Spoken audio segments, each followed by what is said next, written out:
Razaban for FightHype.com. With me, I've got IBF featherweight champion of the world, Lee Selby. Lee, welcome to London. Thank you. I was in your town on Saturday in for Cardiff. The big fight, yeah. For the big fight, yeah. Second time, actually my second visit to Cardiff, and it is a very, very nice city. Well, this is the 10th time I'm going to be boxing in London, and my 4th world title fight. Wow. Lee, I just wanna. No, sorry, 5th world title fight. When I challenged you in number 2. I wanted to discuss obviously your move from Eddie and then Frank. How frustrating for us has this period been in trying to obtain these big fights? Everyone's asking the same question. How frustrated am I? I'm not the type of person to get frustrated. No, I just carry on. But I just work in the gym. I'm just ready at all times. I leave my management deal with like the promotional side. I'm just training the same as I would have been if I was fighting maybe 5 times a year. I know obviously earlier in the year you were on the Leo Santa Cruz car Frampton, and then supposed to have been that was it. That was my big stage against my mandatory challenger then, Jonathan Barros. He failed the medicals, so that fight fell through. Then I boxed him back here in London on the David Hayes. Put on a great show, so that would have been nice to put on that show in Vegas with like such a high profile fight, everyone watching, and that probably would have set me up for the big fight with the winner, which was Leo Santa Cruz. So I want to talk a bit about your current promoter then. So you were with Eddie Hearn, you obviously got Al to be your advisor, and now you're on Frank's show. So is there an agreement with Frank for a long term, or is it just a fight-by-fight cases? To be honest, I leave all like the contractual stuff to my managers. I know they're like working on something with Frank. I just, like I said, just stay in the gym. I got to get your reaction. I interviewed Eddie Hearn on Thursday at the press conference, and he made the remarks which were, your career has just gone downhill since you moved to America. I just wanted to get your reaction on that statement. My career hasn't gone downhill. I'm still world champion. That's the main thing.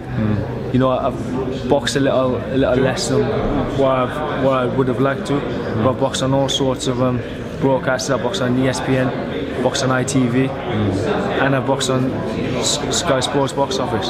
So I wouldn't say it's gone downhill. Now I'm going to box on Box Nation and BT Sports. So I've been showcased around all the different broadcasters. And I'm still world champion. Josh Warrington, it's a name that's been going around for quite a while, and you've always said that it's easy work for you. He's not at your level. He hasn't fought anyone at your level. He's now forced himself into a mandatory position to fight you, and obviously that fight probably will happen sometime next year. But you stick by your words. Easy work. Well, it should be relatively easy work. He's improving though. He's a good fighter. Does everything well. He don't do nothing like that stands out. People say he can't punch. He probably punches hard enough to like gain respect. Decent work rate, good jab, good defence.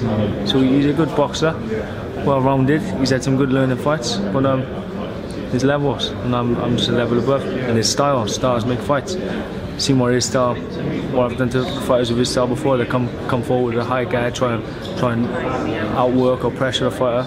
I thrive under the pressure. I love it. Where some people, when they're boxing, they think, oh, come on, leave me alone, get off me. Why does he keep coming? You're hitting them, and they're not backing up. Some people fall under that. I thrive on it. I think, come on, keep coming. Have that one, have another one. Just keep moving. My fitness is outstanding, so I can do all that. Sometimes when you're with different promoters and you want to fight a certain fighter who's with another promoter, sometimes those cards are very difficult to make. We now know that Carl Frampton has left Cyclone and he's with Frank Warren. You're joining forces with Frank Warren for this particular fight. So those fights are relatively easy now to make. Surely that should happen. They say relatively easy, but stuff always seems to crop up. But if they don't get made, they won't be due to myself. There won't be nothing to do on my hat. You're from a place called Barry. There's a guy whose name they call Barry as well, in Kid Galahad. Is that a fight that will entertain you in the future? To be honest, he's boxed at a sort of a lower level, but he's a very good fighter. We've sparred, I wouldn't say hundreds of rounds, we've sparred a lot together, especially for my fight with Eric Hunter. We switches, we had him with southpaw. Eric Hunter was switching all the time. So like he's a very good fighter. I think he beats most of the top featherweights, but you just haven't had that step up in class yet. Lee, thank you so much for your time, my man. Hopefully we'll catch up with you closer to the fight during fight week, and look forward to these big clashes in the UK. Thank you. Lee Selby for FightHype.com. Thank you very much.